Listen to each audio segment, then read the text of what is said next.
মুহাম্মাদুর রাসূলুল্লাহ। সকলে বলি সাল্লাল্লাহু আলাইহি ওয়াসাল্লাম। ঐতিহ্যবাহী বাদর পর্বপাড়ায় দারুল জান্নাত হাফিজিয়া মাদ্রাসার উদ্যোগে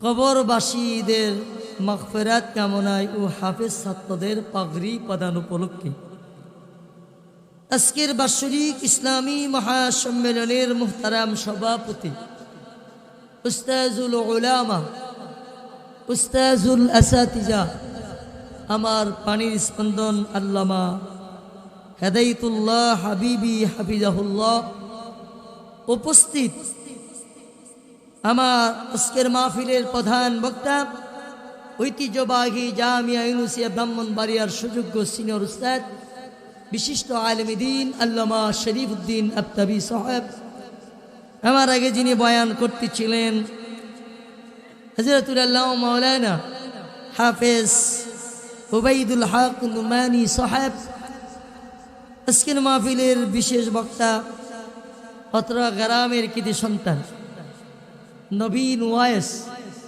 তরুণ বক্তা হযরতুল আল্লামা মাওলানা হাফেজ মুজাম্মিল হক জামালি সাহেব, উপস্থিত এই গ্রামের কৃতি সন্তান বিশিষ্ট ওয়াইস হযরতুল আল্লামা মাওলানা কারি শরীফউদ্দিন নুমানি নুরি সাহেব, হযরত মাওলানা হাফেজ ইকবাল হোসেন সাহেব, হযরত মাওলানা হাফেজ জুবাইর আহমদ সাহেব, মাহফিল পরিচালনায় মাওলানা আতিকুল ইসলাম সাহেব, উপস্থিত আমন্ত্রিত অতিথিবৃন্দ, উপস্থিত জাতির রাহবার ওয়ারাসাতুল আম্বিয়া বুজুর্গ উলামায়ে কেরাম, মুরব্বিয়ান ইজাম, স্কুল কলেজ মাদ্রাসার অত্যন্ত পেয়ারা ছাত্র ভাইরা, পর্দার আড়ালের আমার অত্যন্ত সম্মানিত শ্রদ্ধেয় মা বোনেরা, মুখিয়ান গরিয়ান আল্লাহ রাব্বুল আলামিনের দরবারে লাখ কোটি শুকর আদায় করছি যে মহান স্রষ্টা দয়া করে মায়া করে আরামের বিছানা হারাম করে দিয়ে বরকতি জান্নাতি মাহফিলে এখানে তিনটা প্রতিষ্ঠান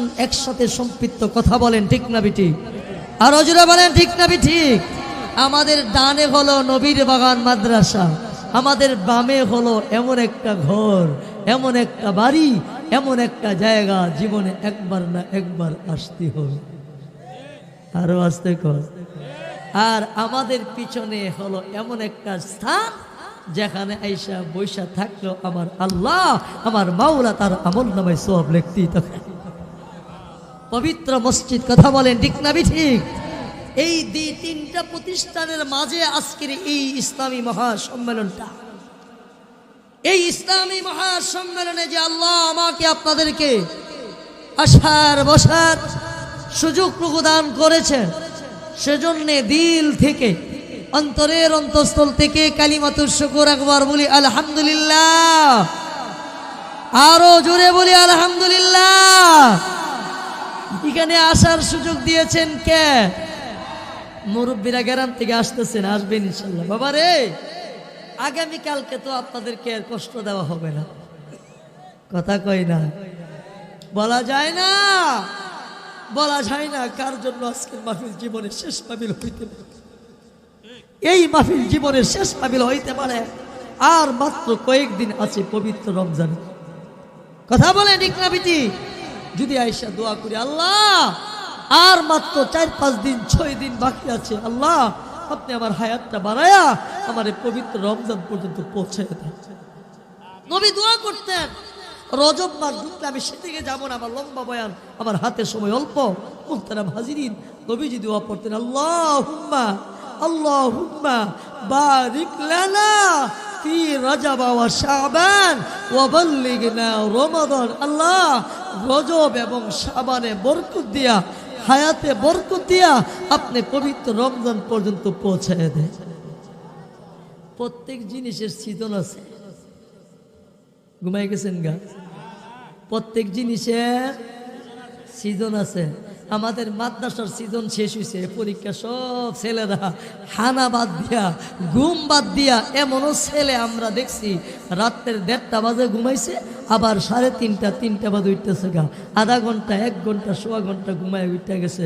কেন? এখন আমার সিজন, আমার পরীক্ষার রেজাল্ট যদি ভালো হয় আমিও দামি, আমার উস্তাদও সম্মানী হবে, আমার মাদ্রাসার সম্মান হবে, আমার বাবা মার সম্মান বৃদ্ধি পাবে। কথা বলেন ঠিক না বিঠিক? ঠিক প্রত্যেকটা জিনিসের সিজন, ঠিক বান্দার গুনাহ মাফের সিজন হলো পবিত্র রমজানুল মুবারক। কথা বলেন ঠিক না বিঠিক? এই নবীর বাগানের মাদ্রাসা আপনাদের কষ্ট হইতেছে? আমাকে কিছুক্ষণ সময় দিবেন? মোহতারাম হাজিরিন, আপনারা ভাগ্যবান, এদিক দিয়া মসজিদ, এদিক দিয়া কবরস্থান, ওই দিক দিয়া মাদ্রাসা। মিয়া, যেখানে আল্লাহর কোরআনের তেলাওয়াত হয়, কোরআনের তেলাওয়াতের বরকতে আল্লাহ ওই কবরস্থানে আযাব আল্লাহ মাফ করে দেয়। আল্লাহ পারিনি? আর জোরে কান। এই জন্য আমি বাদুরবাসী, বিশেষ করে পূর্ব পাড়াবাসীর প্রত্যেকের পায়ে হাত থেকে বলছি, ঘুমাইবেন বাবা, ঘুমাবেন। আপনি এমন ঘুম দিবেন আপনাকে কেউ কিয়ামতের আগে ঘুম থেকে জাগাইতে পারবে না, উঠাইতে পারবে না, আপনি উঠতে পারবেন না। এমন একটা ঘুম দিবেন যেই ঘুমে আল্লাহু আকবার, ঈসা আলাইহিস সালাম, এই যেই ঘুম থেকে ইসরাফিলের সিংহা দ্বিতীয় সিংহার ফুঁক দেওয়ার আগে ঘুম থেকে আপনি উঠবেন না। ঠিক না ঠিক? এই দিনটা সামনে আসেনি? আচ্ছা, এই জন্য মুহতারাম হাজিরিন, আমি আপনাদের সামনে পবিত্র মহাগ্রন্থ কোরআনুল কারীম থেকে একটি আয়াতি কারিমা তেলাওয়াত করেছি। নবীজির অসংখ্য অগণিত হাদিসের বাণী থেকে 2টি হাদিসের বাণী আমি আপনাদের খেদমতে তেলাওয়াত করেছি। তেলাওয়াত কিন্তু আয়াতি কারিমা নবীজির হাদিসকে সামনে রেখে স্বল্প সময়ে কিছু কথা বলার চেষ্টা করব। ওমা তৌফিক ইল্লা বিল্লাহ। ভাইরা আমার, আমি আপনাদের সামনে আপনাদের খেদমতে যে পবিত্র কালামে পাক থেকে তেলাওয়াত করেছি, আল্লাহ এই আমার তেলাওয়াতকৃত আয়াত হলো কুরআনুল কারীমের 19তম পারা সূরাতুল ফুরকানের 28 নম্বর আয়াতে কারিমা আমি আপনাদের খেদমতে তেলাওয়াত করেছি। এই সূরাতুল ফুরকানের 28 নম্বর আয়াতে কারিমার তেলাওয়াতের শানে নুজুলটা বললে আপনাদের পরিষ্কার হবে এই দুনিয়ার জমিনে আপনি কারে বন্ধু বানাবেন, এই দুনিয়ার জমিনে কারে আপনি দুস্থ বানাবেন। কারণ দুনিয়ার জমিনে চলতে গেলে কেউ কাউকে বন্ধু বানাই চলেনি। অনেক সময় দিয়ে কেউ আমি সৈয়দাবাদ মাদ্রাসার আল্লামা হেদায়েতুল্লাহ সাহেবরে সাইগুল্লাহ দিয়ে সাহেবলে মহাব্বত করি, আমার এই বাদের পূর্ববারা মাদ্রাসার হাবের সাথে বড় মহাব্বত করি, আমি এমককে ভালোবাসি, এমকের সাথে আমার সম্পর্ক, এমকের সাথে আমার মহাব্বত আছে না নাই? আরও আসতে কন। ঠিক আমার তেলাওয়াতকৃত আয়াতের শানে নুজুলটা শুনলে আপনাদের পরিষ্কার হবে, বুঝে আসবে এই দুনিয়ার জমিনে আপনি কারে বন্ধু বানাইবেন। গ্রাম্য একটা ভাষা আছে, সৎসঙ্গে স্বর্গবাস, অসৎসঙ্গে সর্বনাশ। কথা বলেন ঠিক না ঠিক? ভালো ব্যক্তির সাথে সম্পর্ক করলে ভালো হওয়া যায়, বুড়ার সাথে সম্পর্ক করলে বুড়া হওয়া যায়। কথা বলেন ঠিক না ঠিক? আমার তেলাওয়াতকৃত আয়াতি কারিমা শানে নুজুলের মধ্যে লেখেন তাফসীর মারিফুল কোরআনের মধ্যে আল্লামা মুফতি শফি সাহেব রাহমাতুল্লাহি আলাইহি তিনি তার ব্যাখ্যা গ্রন্থের মধ্যে লিখেছেন, মক্কার একজন মুশরিক ছিল, মক্কার একজন কাফের ছিল, যার নাম হলো উকবা ইবনে আবি মুইত। নাম কি? উকবা ইবনে আবি মুইত। ফারিস, ইয়ামান, বিভিন্ন দেশে ব্যবসা করত। দেখবেন আপনাদের এই বাদুরি গ্রামের অনেক লোক আছে ঢাকা শহর ব্যবসা করে, ঢাকাতে চাকরি করে, ব্রাহ্মণবাড়িতে বাড়ি করেছে, ব্রাহ্মণবাড়িতে গাড়ি করেছে, ব্যবসা করে, বছর পরে 2 বছর পরে 3 বছর পরে এলাকাতে এসে জেফত করে। এমন ঘটনা নাই? আরো আসতে কর, আছে না নাই? আছে। উকবা ইবনে আবি মুইত তার বাড়িতে একটা অনুষ্ঠান করবে, একটা জেফত করবে, তার অনুষ্ঠানের মধ্যে দাওয়াতি ব্যক্তিদের লিস্টি করেছেন, নাম লিখেছেন, সর্বপ্রথম জিনার নামটা লিখেছেন তিনি হলেন আমার আপনার নবী, মায়ার নবী, দয়ার নবী, রাহমাতুল লিল আলামিনের নামটা লিস্টি করেছেন।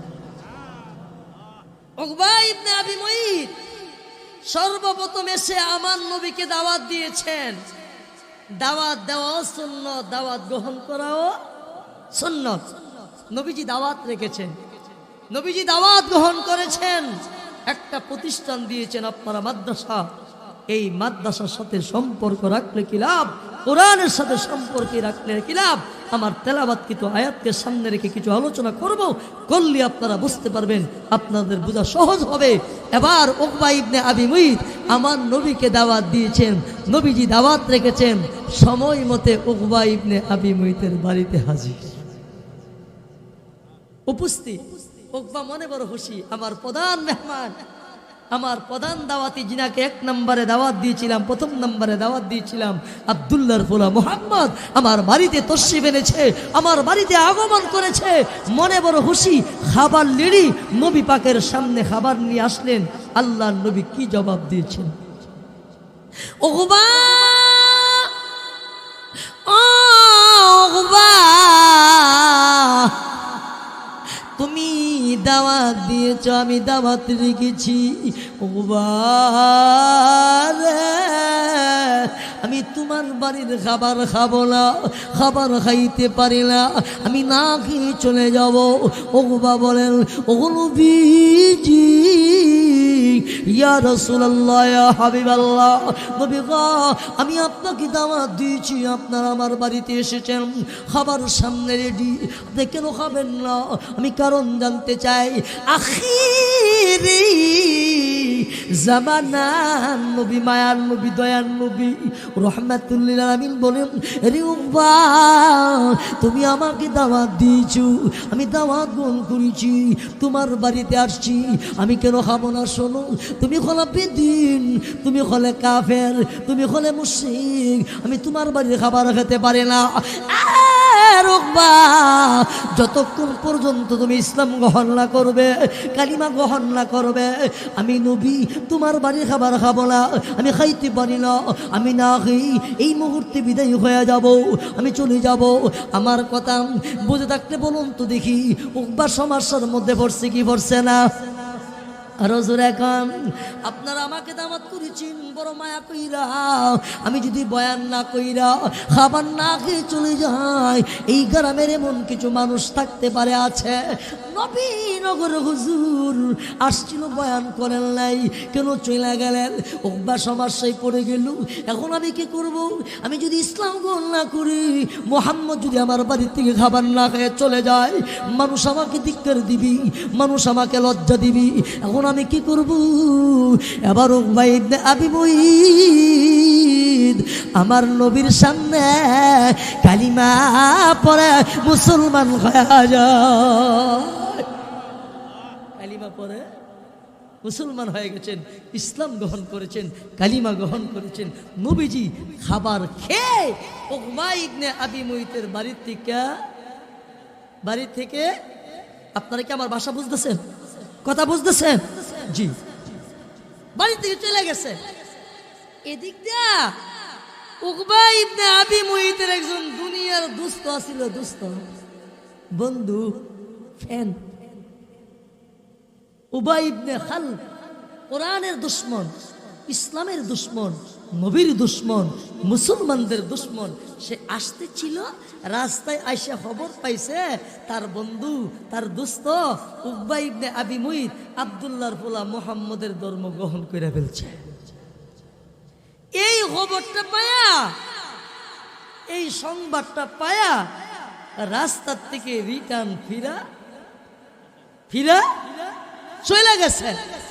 দেখবেন আপনার বাড়িতে অনুষ্ঠান, এখন তো মোবাইলের যুগ, দোস্ত তুমি কোথায় আছো, আসতেছে কিনা?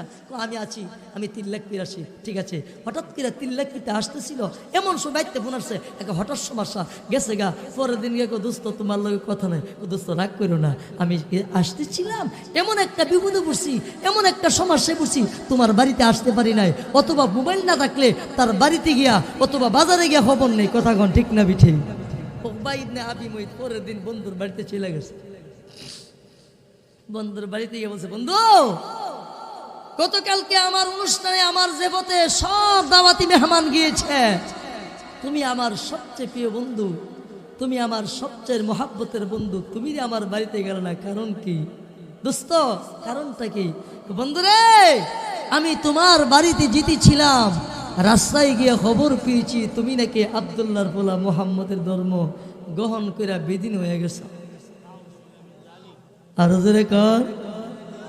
এই খবরটা পায়া রাস্তার থেকে রিটার্ন ফিরা চলে আসছি। যাও তুমি মোহাম্মদরে লই হইছিল। সাহাবতে সলে তুরা সলে কুনাত, সাহাবতে সলে তুরা সলে কুনাত, সাহাবতে তলে তুরা তলে কুনাত।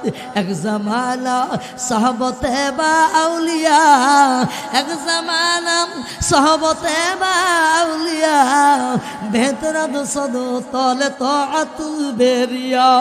সাহাবত এমন একটা জিনিস, হাইরে উকবা ইবনে আবি মুইদ আমার নবীর সাথে সম্পর্ক স্থাপন করেছিল, আমার নবীর সহবত গ্রহণ করেছিল।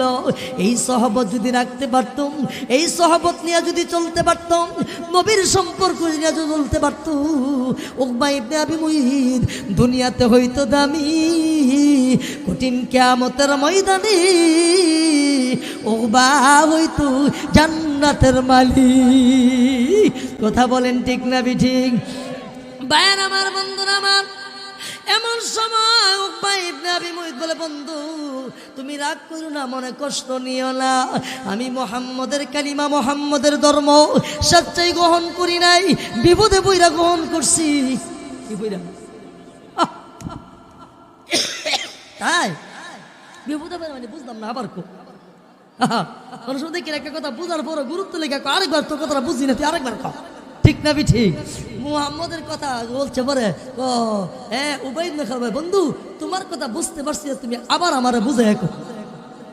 বন্ধু রে, গতকালকে আমার বাড়িতে মুহাম্মদ গিয়া বলতেছে, আমি যদি মুহাম্মদের ধর্ম গ্রহণ না করি, ইসলাম গ্রহণ না করি, মুহাম্মদ আমার বাড়িতে খাবার না খায়া চলে আসবে, আমি মানুষ আমাকে ধিক্কা দিবে, মানুষ আমাকে লজ্জা দিবে। এই বিপদে বইরা মুহাম্মদ সাল্লাল্লাহু আলাইহি ওয়াসাল্লামের কালিমা পড়ে মুসলমান হয়েছে। বিপদে বইরা, তাই নাকি? যদি বিপদে বইরা গ্রহণ করে থাকো, আর যদি আমার সাথে সম্পর্ক রাখতে চাও, এই মুহূর্তে মুহাম্মদের বাড়িতে যাইয়া মুহাম্মদের ইসলাম, মুহাম্মদের ধর্ম, মুহাম্মদের কালিমা উড্ডু কইরা ফিরত দিয়ে আসবা। আসার সময় মুহাম্মদের চেহারা মুবারকে থুতু দিয়ে। ও আমার বাদুরের বাবারা, হাইরে যেই নবীর চেহারা মুবারক স্বপ্নে যুগে দেখলে জাহান্নামের আগুন হারাম হয়ে যায়, আখিরি জামানা নবীর বাড়ির দিকে রওয়ানা। আমার কথা বুঝাকলে বলুন তো দেখি, আমার আল্লাহ দেখতেছিনি, আমার আল্লাহ শুনতেছিনি। আল্লাহ বলেন, ইব্রাহিল রে, ও জিবরাইল যাও আমার বন্ধুর বাড়িতে, উকবা যাইতেছে। ও জিবরাইল, আমার বন্ধুর তুদুম, আমার বন্ধুর চেহারা মুবারক কি উকবা তুতু দিবি, এটা হতে পারে না, আমি আল্লাহ বরদাস্ত করতে পারি না। জিবরাইল হাজির। এমন সময় উকবা ইবনে আবি মুইত, হাইরে দুনিয়ার বন্ধুত্ব ঠিক রাখার জন্য, দুনিয়ার দোস্ত ঠিক রাখার জন্য যেই নবীর কালিমা গ্রহণ করেছিল, আল্লাহু আকবার, যেই বেলাল মক্কার মধ্যে কোনো নামগন্ধ ছিল না, কোনো সম্মান ছিল না, কালা কাউয়া বলে আখ্যায়িত করত, ওই বেলাল মুহাম্মদের পদতুলিতে আসার কারণে, মুহাম্মদের ধর্ম গ্রহণ করার কারণে, মুহাম্মদ আরবির কালিমা গ্রহণ করার কারণে আমার আল্লাহ কেমন সম্মান বাড়াইয়া দিয়েছেন, আমার আল্লাহ কেমন ইজ্জত বাড়াইয়া দিয়েছেন। নবী যখন মেরাজে গেলেন, মেরাজে যাওয়ার পরে জান্নাতের মধ্যে আমার নবী হযরতে বেলাল হাবশির পায়ের জুতার আওয়াজ পেতেছিলেন। বেলালের দাম বাড়ছে না কমছে? আরো জোরে কান। উকবা আমার নবীর ইসলাম গ্রহণ করেছিল, কালিমা গ্রহণ করেছিল, রাখতে পারে নাই।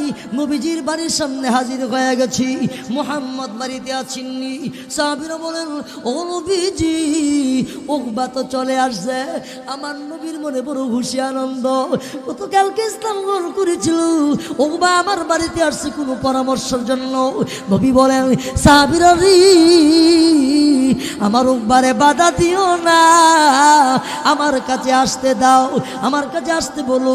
উকবা নবীর সামনে যায় বলেন, ও মুহাম্মদ, গতকালকে তোমার ইসলাম গ্রহণ করেছিলাম, কালিমা গ্রহণ করেছিলাম, আমি পারলাম না তোমার ইসলাম, তোমার ধর্ম এই মুহূর্তে উড্ডু করে দিয়ে গেলাম, ফেরত দিয়া গেলাম। এই কথা বললাম আমার নবীজি চেহারা মুবারকে যখন তুতু দিতে গেলেন, এমন সময় ওমর মাঝি, আমার নবীর মাঝি গোপন পর্দা পড়ে যায়। আমার নবী আফসোস করে বদুয়া করেছেন আর বলেছেন, ওমরে ওমবা যা যা, তোর দুনিয়া বরবাদ, পরকাল বরবাদ। নবী বদুয়া করছেন, আমার কথা বুঝতে বলুন তো দেখি, আমার নবীর দোয়া কবুল হইবনি? সাথে সাথে দেখেন আখিরাতের পরকালে বদুয়াটা আমার তেলাওয়াত কিন্তু আয়াতের মধ্যে আসছে, আর দুনিয়ার বদুয়াটা কি? নবী বলছেন, উকবা তোর দুনিয়াও ধ্বংস, পরকালও ধ্বংস, দুনিয়াও শেষ, পরকালও শেষ। দুনিয়া শেষ কেমনে? উকবা ইবনে আবি মুইত, উবাই ইবনে খালদ, এই দুই কমবক্ত বদর যুদ্ধে মুসলমানদের বিরুদ্ধে, ইসলামের বিরুদ্ধে জিহাদ করতে গেছে। হেরা যুদ্ধ করতে গেছে, মুসলমান গেছে জিহাদ করতো। বদর যুদ্ধে দুই কমবক্ত মারা গেছে। দুনিয়া ডেববিননি, কথা বুঝেন না আপনারা? শেষ নি বদর যুদ্ধে নবী বদর বা যা, তোর দুনিয়াও বরবাদ, পরকাল বরবাদ, দুনিয়াও শেষ, পরকাল শেষ। দুনিয়া শেষ কেমনে? বদর যুদ্ধে মারা গেছে, ফি নারি জাহান্নাম খালিদিনা ফিহা, তো জাহান্নামী হয়ে গেছেন, নবীর দোয়া কবুল হয়ে গেছেন। আর পরকালে কি হবে? পরকালে কথাটাই আমার তেলাওয়াত কিন্তু আয়াতের মধ্যে আল্লাহ উল্লেখ করেছেন। আল্লাহ বলেন, ইয়া ওয়াইলাতা লাইতানি লাম আত্তাখিয ফুলানান খালিলা, ফুলানান খালিলা। আই উবাই ইবনে খালদ, উকবা ইবনে আবি মুইত হাসরের ময়দানে, কঠিন কিয়ামতের ময়দানে যখন আমার আল্লাহ জাহান্নামে দিবেন, জাহান্নামে দেওয়ার পরে ওই জাহান্নামের ভয়াবহ আযাব দিক্কা, ওই জাহান্নাম দিক্কা আফসোস করবেন, ইয়া ওয়াইলাতা লাইতানি লাম আত্তাখিয ফুলানান খালিলা, হাই আফসোস আফসোস, আমি যদি মক্কে বন্ধুরূপে গ্রহণ না করতাম, উবাই ইবনে খালদকে যদি বন্ধুরূপে গ্রহণ না করতাম, আজকে জাহান্নামে জ্বলতে হইতো না, জাহান্নামে যাইতে হইতো না। আমি মুহাম্মদকে বন্ধু বানিয়েছিলাম, মুহাম্মদের সাথে সম্পর্ক করেছিলাম। ও বাদুরবাসী, আমি আপনাদের পায়ে ধরে বলে যাচ্ছি রে বাবা, আপনারা একটাই মাদ্রাসা নির্মাণ করেছেন, নবীর বাগান নির্মাণ করেছেন, আল্লাহর কসম করে বলি, উকবা ইবনে আবি মুইত কঠিন কিয়ামতের ময়দানে জাহান্নামের আযাব দিকে আফসোস করবে, ওই জাহান্নামের আযাব ভোগ করবেন, সেদিন আফসোস করবেন। ওই দিন আফসোস করলে কোনো লাভ হবে না। আমি আপনি একদিন আফসোস করব, কেন মাদ্রাসার মধ্যে গেলাম না, নিজের ছেলের হাফেজ বানাইলাম না, নিজের ছেলের আলেম বানাইলাম না। আমার বাড়ির সামনে বাদুর পূর্ব পাড়া একটা মাদ্রাসা হয়েছিল, এই মাদ্রাসা যদি আমি মহাব্বত করতাম, আমার ছেলে দিয়া, আমি টাকা দিয়া, পয়সা দিয়া, আমি পরামর্শ দিয়া যদি মহাব্বত করতাম, কঠিন কিয়ামতের ময়দানে এই নবীর বাগানের ভালোবাসার খাতিরে আমার আল্লাহ মাফ করতে পারে। কথা বলেন ঠিক না ঠিক? এই বাদুর পূর্বপাড়া মাদ্রাসার মধ্যে আল্লাহ 30 পারা কোরআন শিক্ষা দেওয়া হয়। কথা বলেন ঠিক না ঠিক? ছোট্ট ছোট্ট ছেলেরা কোরআন শিক্ষা গ্রহণ করে। আমি রাজনীতি বয়ান করি না, আজকে দেখবেন কোরআনকে ভালোবাসতে বাসতে বড় বড় প্রফেসর, অ্যাডভোকেট, বড় বড় লোকদের ছেলেদেরকে কোরআন শিক্ষায় শিক্ষিত করতেছেন, কোরআন শিক্ষা দিয়েছেন। কথা বলেন ঠিক না ঠিক? আরো জোরে বলেন ঠিক না ঠিক? যার কারণে আমরা শিক্ষামন্ত্রী কইতে বাধ্য হইছে। ঘুমাই গেছেন গান্নারা? কইছে না, মাদ্রাসা বেশি হওয়ার কারণে মাদ্রাসার ছাত্র সংখ্যা বাড়তেছে, আর স্কুলের কথা কই না মুসলমান। কথা কই না মুসলমান, ঠিক না ঠিক? আমার তো জানা মতে যখন মাদ্রাসা আপনারা প্রথম নির্মাণ করেছিলেন 2-3 জন ছাত্র নিয়ে, এখন কি ছাত্র প্রায় 20-30 জন হবে না? আরো বেশি, ইনশাল্লাহ 40 জন। আমার বরের মাদ্রাসার মধ্যে 1500 ছাত্র সরাজিম পর্যন্ত, আর ফেদাবাস্তিটা আমাদের জামিয়া নিসিয়া ব্রাহ্মণবেড়া ফরস্তান, এটা কথা কয়েও লাভ নাই। এই মাদ্রাসাকে আপনার দিল দিকে মহব্বত করেন, ওদার কসম এই মাদ্রাসায় আল্লাহর কোরআন শিক্ষা দেওয়া হয়, আল্লাহর কোরআন পড়ানো হয়। আজকে আপনি কোরআন পড়তে জানেন না, কোরআন পড়েন নাই, এখন যদি এই মাদ্রাসাকে মহব্বত করেন, কোরআনকে মহব্বত করা হবে। আর কোরআনকে মহব্বত করলে আমার আল্লাহ আপনাকে আমাকে মাফ করতে পারে। কথা বলেন ঠিক না বিঠি? কোরআনকে ভালোবাসবেন, আপনি কোরআন পড়তে পারেন না। এখনও দেখেন এমন কিছু লোক আছে কোরআন শরীফ পড়ছে না, ছোট্টবেলা বাবা মারা গেছিল, ফ্যামিলির খাল দইরা মক্তব্য যাইতে পারছে না, কোরআন শরীফ পড়তে পারছে না, বা পড় লইলে যে কোনো সমস্যা পড়ছে না, এমন নাই বুঝি? নাই। এখন নামাজ পড়ে, তাবলীগ করে, জিকির আজকার করে, সব মানে কুতুবের কাছে মরি দিছে। এখন আহা আমি কি করলাম, কোরআন তো পড়তে পারি না, কোরআন তো পড়ি নাই। এখন দেখেন যারা কোরআন শরীফ পড়ে হেরার কাছে গিয়া বয়া বয়া আল্লাহর কোরআনের তেলাওয়াত শুনে, শূন্য ফিডো মরা মরতে, বাবা আমি তো পড়ছি না, তুমি পড়তেছো, আমার লাগে দোয়া করো। আসিনি আমার মা মুরুক্ষ মানুষ, কোরআন শরীফ পড়ছে না। আমার মেয়েটা, আমার দুটা মেয়ে মাদ্রাসে পড়ে, ছেলেটা মাদ্রাসে পড়ে, গত কিছুদিন বাড়িতে গেছি পড়ে। আমার মা আমার মেয়েটারে আন্দাজে দইরা, আমার ছেলেটা দুই হাতে দইরা কো আমি তো কোরআন শরীফ পড়ছি না, বোন আমি ময়রা গেলাগা, ভাই আমি ময়রা গেলাগা, আমার লাগে কোরআন শরীফ করে দোয়া করবেন। এমন আছিনি? আরো জোরে কর, ও আমার বাবারা, আজ থেকে 200 বছর পূর্বের ঘটনা। আল্লাহর বান্দারা আল্লাহর কোরআন পড়তে জানে না, কোরআনের প্রতি মহাব্বত ভালোবাসা দিলের মধ্যে ঢুকে গেছে। এমন আছে না নাই? ওই লোকটা কোরআন পড়তে জানে না, কোরআন পড়ে নাই, বাড়ির মধ্যে 5 ওয়াক্ত নামাজ পড়ে, 5 ওয়াক্ত নামাজ পড়তো, আর আল্লাহর একটা 30 পারা কোরআন কিনে এনে গিলাপ লাগাইয়া কোরআন শরীফটারে মাথার উপরে তাকের মধ্যে রাখা দিত।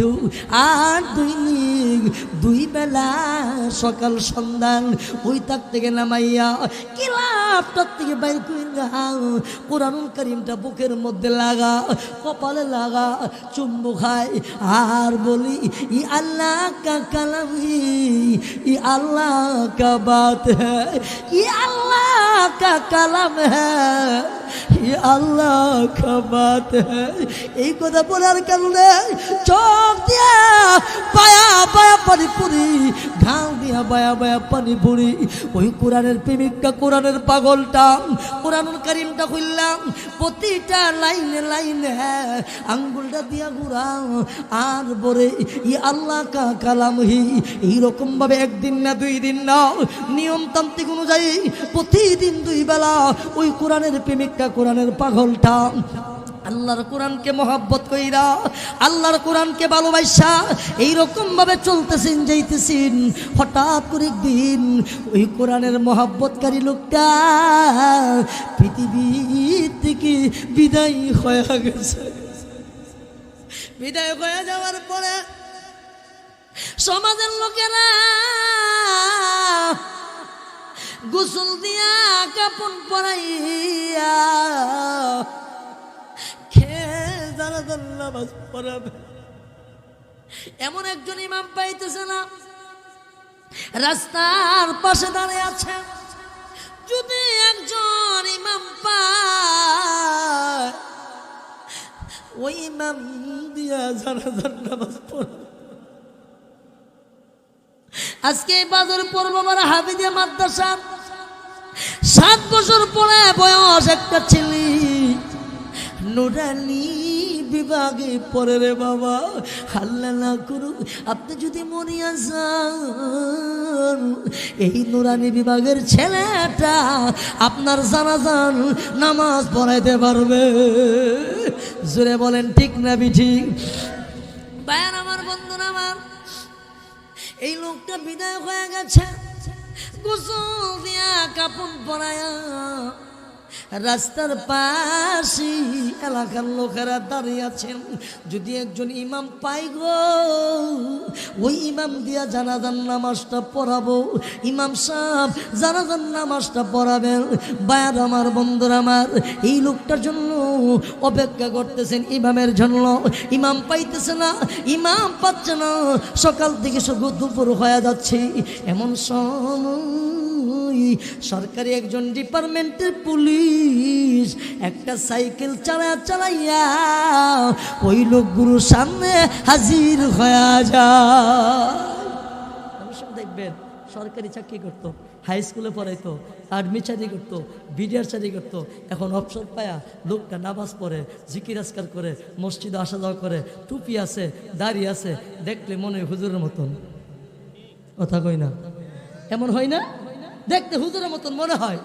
এই লোকটা মাশাআল্লাহ পাঞ্জাবি, নবীর সুন্নত দাড়ি, মাথায় টুপি, দেখতে কি রে এতগুলো লোক এখানে, কারণটা কি? তিনি সাইকেলটাতে নেমে সামনে গিয়ে দেয় লোকগুলো দাঁড়াচ্ছেন। ভাই এখানে আপনারা কেন দাঁড়াচ্ছেন? বলতেছেন ভাই আপনারা মনে আল্লাহ মিলেছে, আমরা সকাল থেকে দুপুর পর্যন্ত আমাদের সমাজের একটা লোক মারা গেছে, এই লোকটা জানাজার নামাজ পড়াইবার লাগে আমরা ইমাম পাইতেছি না, অপেক্ষা করতেছি।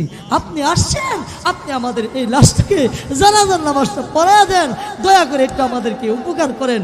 এই লোকটা বলেন ভাই আমার হাতে তেমন সময় নাই, তাড়াতাড়ি করে আপনার কাতার বেঁধে দাঁড়ায় যান। লোকেরা দাঁড়ায় গেছেন। এই লোকটা জানাজার নামাজ পড়ানোর পরে এলাকার লোকেরা বলতেছেন ভাই যেহেতু আপনি জানাজার নামাজ পড়ালেন, একটু উপকার করলেন, আর একটু উপকার করে দিয়া যান, লাশটা কবরে কেমনে শোয়াইতে হয় আমরা জানি না। ও আমার বাবারা, ও আল্লাহর বাবা, এই লাশটা কবরে কেমনে শোয়াইতে হয়? বিসমিল্লাহি ওয়া আলা মিল্লাতি রাসূলিল্লাহ। আল্লাহর বান্দা বলে আমার হাতে তেমন সময় নাই, তাড়াতাড়ি করেন। লোকটা কবরের মধ্যে নেমেছেন।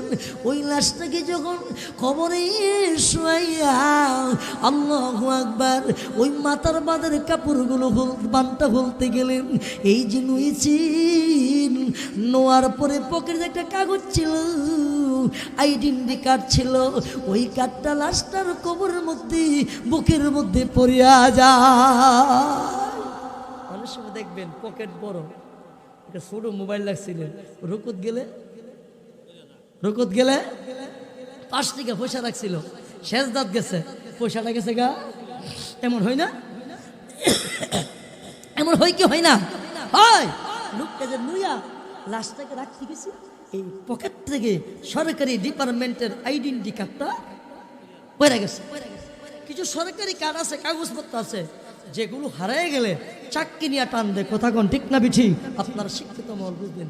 এই লোকটার কার্ডটা যে পড়ে গেছে কি নাই, খবর নাই, বলতে পারে না।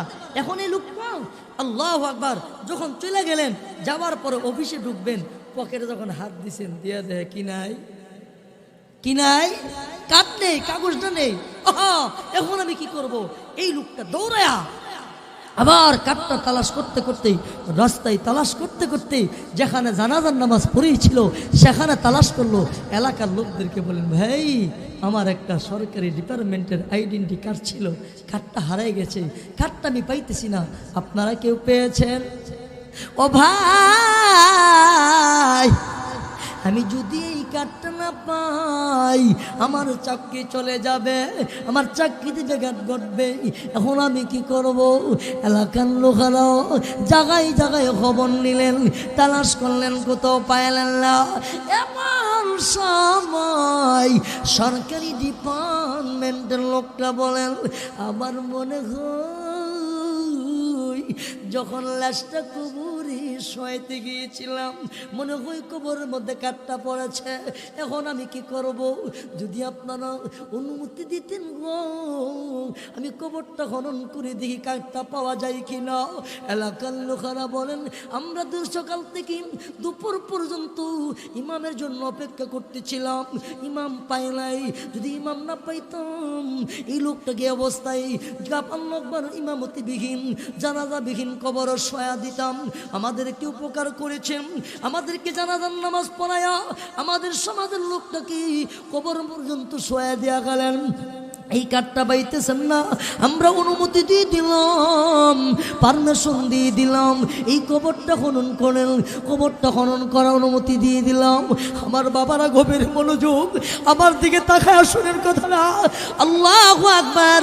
ওই সরকারি ডিপার্টমেন্টের লোকটা যখন ওই কোরআনকে ভালোবাসা, কোরআনকে মহাব্বত কইরা, কোরআনকে বুকে জড়াইয়া পৃথিবীতে বিদায় হয়েছি, পৃথিবীতে চলে গেছে, ওই কোরআনের প্রেমিক লোকটার কবরটা যখন খনন করতে গেল, আল্লাহু আকবার, মাটি যখন খনন করতেছেন, মাটিগুলো যখন ফাঁক করতেছেন, সরাইতেছেন, সরাইতে সরাইতে যখন কবর পর্যন্ত চলে গেল, আল্লাহু আকবার, কবরটা যখন একটু আল্লাহু আকবার ফাঁক হলো, ফাঁক হওয়ার পরে ওই সরকারি ডিপার্টমেন্টটা টাকা দেখেন, ওই কবরের ভিতর থেকে মেশকে আম্বরের গন্ধ নাকের মধ্যে আসতেছে।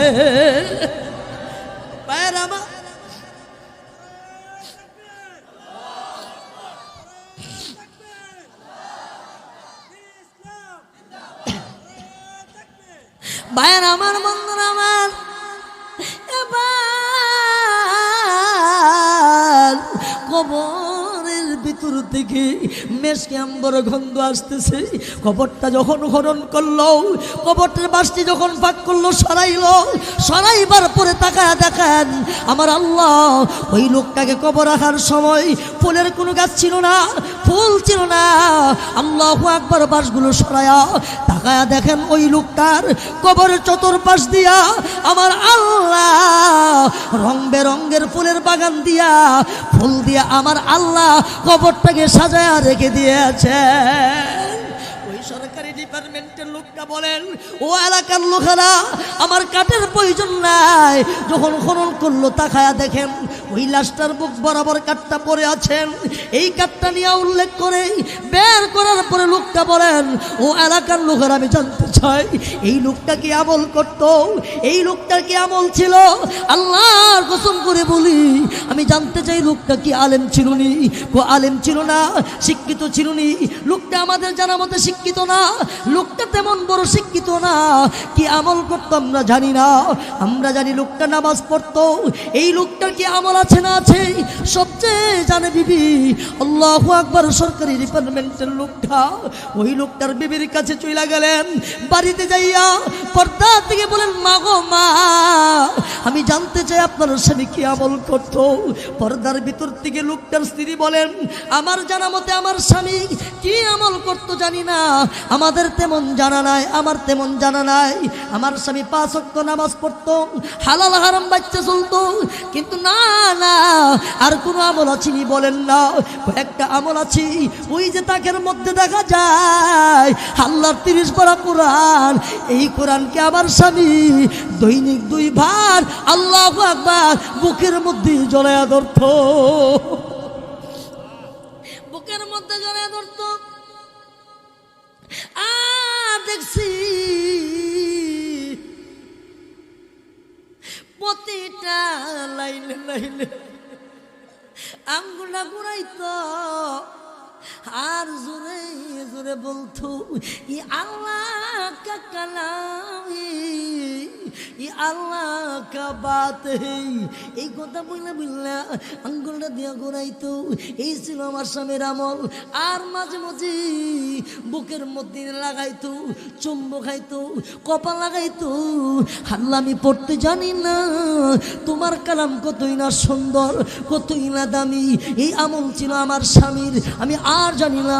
এবার সরকারি ডিপার্টমেন্টটা বলেন, আমি আর চাকরি করব না, আমি চাকরি করতে পারি না। এই লোকটা কোরআনকে মহাব্বত কইরা, কোরআনকে ভালোবাসা যদি পৃথিবীতে বিদায় নেওয়ার পরে আমার আল্লাহ কবরটাকে ফুলের বাগান বানায়া দিতে পারে, আমি আজকে ওয়াদা করলাম আমি দুনিয়ার চাকরি করব না। আজ থেকে আমি ওই কোরআনের পাগল হয়ে গেলাম। এই মাদ্রাসায়, এই বাদুর পূর্বপাড়া আপনাদের এই মাদ্রাসা জান্নাত দারুল জান্নাত হাফিজিয়া মাদ্রাসার মধ্যে আপনারা ছেলে দিবেন, আপনার ছেলে আলেম হবে, আপনার ছেলে হাফেজ হবে। আপনার ছেলে যদি হাফেজ হয়া বানায়া যায়, আপনি পৃথিবীতে বিদায় হয়ে যান, খুদার কসম আপনি ময়ূরদণ্ড। কথা কন, ময়ূরদণ্ড। আপনার ছেলে আপনার জানাজার নামাজ পড়াবে, এর চেয়ে সৌভাগ্য আর কি হতে পারে? কথা বলেন ঠিক না ঠিক? বাদুরবাসী, পূর্বপাড়াবাসী, আমি আপনাদের পায়ে হাত থেকে বলছি, পায়ে ধরে বলছি, আপনার 2টা ছেলে আছে, আপনার 3টা ছেলে আছে, একটা ছেলের আপনি মাদ্রাসা দিয়ে হাফেজ বানায় দেন, আপনি ময়রা গেল ধন্য। কথা বলেন ঠিক না ঠিক? কারণ আপনার হাফেজ ছেলে যখন আপনার জানাজার নামাজ পড়াইব, এটা ব্লাডের কালেকশন। কথা কন, কিসের কালেকশন? ছোট্ট একটা মনে আছে, কষ্ট হয়েছে আপনাদের? দেখেন, আমার অনেকে চিনবেন, আপনাদের এই গ্রামের কৃতি সন্তান, সৈয়দাবাদের কৃতি সন্তান আল্লামা মুফতি মনিরুজ্জামান সাহেব হুজুরের জবান থেকে শুনছি, একজন ছেলে রাইখা গেলে, কারণ দেখবেন আপনার ছেলে আপনার কবরে গেলে যে অবস্থা হবে, আমি মুলুবিরে টাকা দিতে পারবেন কাম হইতো না। কথা কন, আমি মৌলবীরে টাকা দিতে পারবেন কাম হইতো না। আপনার ছেলের যে অবস্থা হবে কবরস্থানে গেলে, এটা ব্লাডের কালেকশন, ব্লাডের কালেকশন অটোমেটিক চোখ দিয়া গাল বে পানি পড়বে। কথা বলেন ঠিক না ঠিক? এই জন্য মুহতারাম হাজিরিন, আজকে এই বাদুর মাদ্রাসা, এই মাদ্রাসার সাথে আমাদের সুসম্পর্ক রাখতে হবে, মাদ্রাসাকে ভালোবাসতে হবে। ছাত্র দিয়া হলে ছাত্র দিয়া, পরামর্শ দিয়ে হলে পরামর্শ দিয়া, দান খায়রাত করে হলে দান খায়রাত করিয়া। সামনে রমজান আসতেছে, এই রমজান মাসে যদি এই মাদ্রাসার কুচি তালেব ইলমদেরকে, এই মাদ্রাসার আছে কেরামকে আপনি ইফতারি করান, আপনি রোজা রাখতে যে সওয়াব পাবেন, এদেরকে যে আপনি ইফতারি করালেন, আল্লাহ তাআলা আপনার আমল নামে সমপরিমাণ সওয়াব দান করবে। কথা বলেন ঠিক না ঠিক? আমার মাদ্রাসা বরেল মাদ্রাসার মধ্যে, বাজারের সাথে মাদ্রাসা, তো রমজানের শেষ দিয়া আমার জ্বালাইলা, হুজুর আমি ইফতারি দেবো।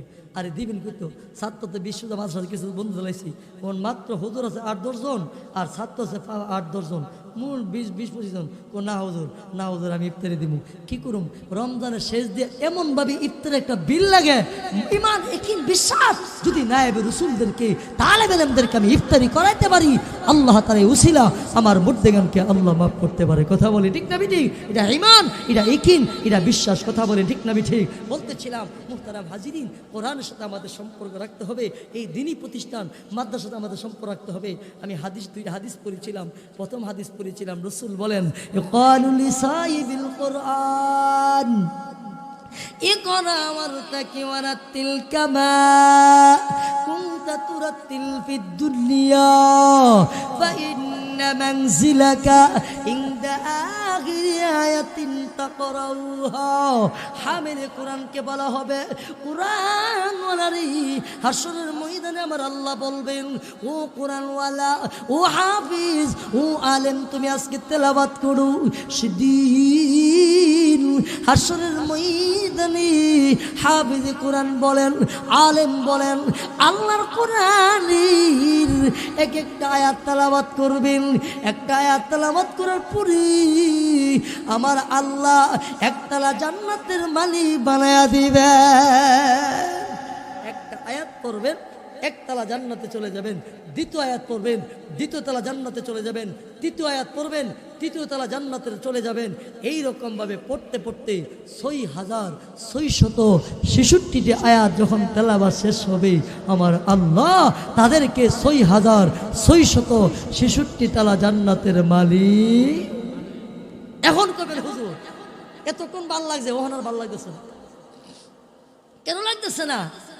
তাহলে আমার তো ছেলে হাফেজ হইছে না, আমি নিজেও হাফেজ না, আমার ছেলে আলিম হইছে না, আমি নিজেও আলেম না, তবে আমি বাদুরি এই মাদ্রাসার আমার দিল থেকে ভালোবাসি, দান করি, টাকা দেই, পরামর্শ দেই, হাফেজ সাহেবরে মহব্বত করি, এই মাদ্রাসার তালেবেনদেরকে মহব্বত করি। তাহলে আমার লাভ কই, আমার ফল কই? হেরা ফইরা ফইরা জান্নাতে হোগা। এই হাদিসের প্রসঙ্গে হবিগঞ্জের মুহাদ্দিস আব্দুর রহমতুল্লাহ আলাই তিনি সুন্দর একটা চমৎকার একটা দৃষ্টান্ত দিয়েছিলেন। এই দৃষ্টান্তটা কার কাছে কেমন লাগে জানি না, আমার কাছে দিল থেকে ভালো লাগে। হুজুরের দৃষ্টান্তটা উপমাটা এভাবে দিয়েছিলেন, যারা দুনিয়ার জমিনে ওই কোরআনওয়ালারে দিল থেকে ভালোবাসবে, মহাব্বত করবে, মায়া করবে, এরা যেদিন কুরআনুল কারীম তেলাওয়াত করবে এদেরকে দুনিয়াওয়ালাদেরকে ওই এদের সঙ্গী বানায়া আমার আল্লাহ এদেরকে 6666 তলা জান্নাতের মালিক বানিয়ে দিবে। আমরা যদি এই মাদ্রাসাকে মহব্বত করি, এই মাদ্রাসাকে ভালোবাসি, এই মাদ্রাসার হাবিব সাহেবদেরকে মহব্বত করি, এই মাদ্রাসার মধ্যে দান খায়রাত করি, তাহলে আমাদের লাভ হবে কি হবে না? আর হুজুর এখন হবে কি হবে না? এই জন্য বলতেছিলাম ভাইরা, নিজের ছেলেকে হাফেজ বানায়া যান, নিজের ছেলেকে আলেম বানায়া যান। আপনি যেদিন মরিয়া যাবেন এই বাদুর পূর্বপাড়া কবরস্থানে শোয়া দেওয়া হবে। আপনার ছেলেটা মাদ্রাসা থেকে ছুটি নিয়ে বাড়িতে আসছিল, অথবা বাদুর পূর্বপাড়া হেফজখানায় পড়ে 8 পারা মুখস্থ করছেন, 15 পারা মুখস্থ করছে, 20 পারা মুখস্থ করছে, 30 পারা মুখস্থ করে দূর শোনায় এমন আসেনি। এমন সময় বাবা পৃথিবীতে বিদায় হয়ে গেছি, এমন সময় মা পৃথিবীতে বিদায় হয়ে গেছি, ওই মার কবরে ওই বাবার কবরে নিজের সন্তানটা যখন দাঁড়ায়া আল্লাহর কোরআনের সূরা ইয়াসিন তেলাওয়াত করবে, আমার মায়ার নবী দয়ার নবী বলেন আমার আল্লাহ ওই সন্তানের তেলাওয়াতের খাতিরে ওই বাবা মার কবরের আযাব মাফ করিয়া দিবে। তাহলে আমি লা ইলাহা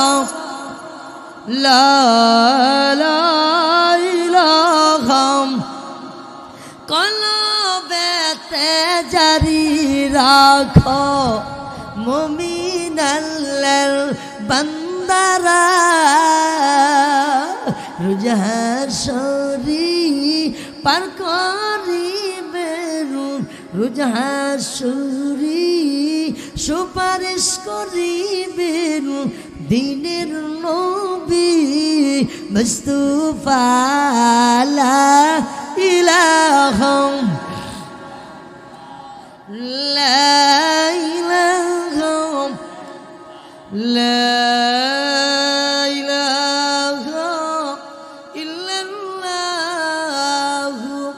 মুহাম্মাদুর রাসূলুল্লাহ সাল্লাল্লাহু আলাইহি ওয়াসাল্লাম। কষ্ট হচ্ছে আপনাদের? বলতেছিলাম কোরআনকে মহব্বত করতে হবে, কোরআনকে ভালোবাসতে হবে। কোরআনকে যদি মহব্বত করি না পৃথিবীতে বিদায় হয়ে যান, আমার আল্লাহ কোরআনের খাতিরে আপনাকে আমাকে মাফ করতে পারে। কি বলেন, ঠিক না ঠিক? ভাইয়ার আমার হাদিস পড়েছিলাম 2টা। 2 নম্বর হাদিসে রাসূল বলেন ইদা মাতাল ইনসান ইনকাতানহু আমালুহু ইল্লা মিন সালাসা, ইল্লা মিন সালাসা। আমার মায়ার নবী দয়ার নবী রাহমাতুল্লিল আলামিন বলেন উম্মত রে, তোমরা যখন পৃথিবীতে বিদায় হয়ে যাবে, পৃথিবীর থেকে চলে যাবে, আবার নবী বলেন তোমার সমস্ত আমল নামা বন্ধ হয়ে যায়, তেলাওয়াত বন্ধ হয়ে যাবে, নামাজ বন্ধ হয়ে যাবে, পুরো সবগুলো বন্ধ হয়ে যাবে। আবার নবী বলেন 3টা আমল কবরে শুয়ে শুয়ে কিয়ামত পর্যন্ত বাকি থাকবে। নবী বলেন 3টা আমলের সওয়াব কবরে যাইতেই থাকবে। রাসূল বলেন ইদা মাতাল ইনসান, যখন মানুষ মরিয়া যায়, যখন মানুষ পৃথিবীতে বিদায় হয়ে যায়, তার সমস্ত আমল নামা বন্ধ হয়ে যায়। আলহামদুলিল্লাহ, নারা দেখবি দেব, নারায়ে তাকবীর, নারায়ে তাকবীর। প্রধান বক্তার আগমন, আল্লামা শরীফউদ্দীন আফতাবী সাহেবের আগমন।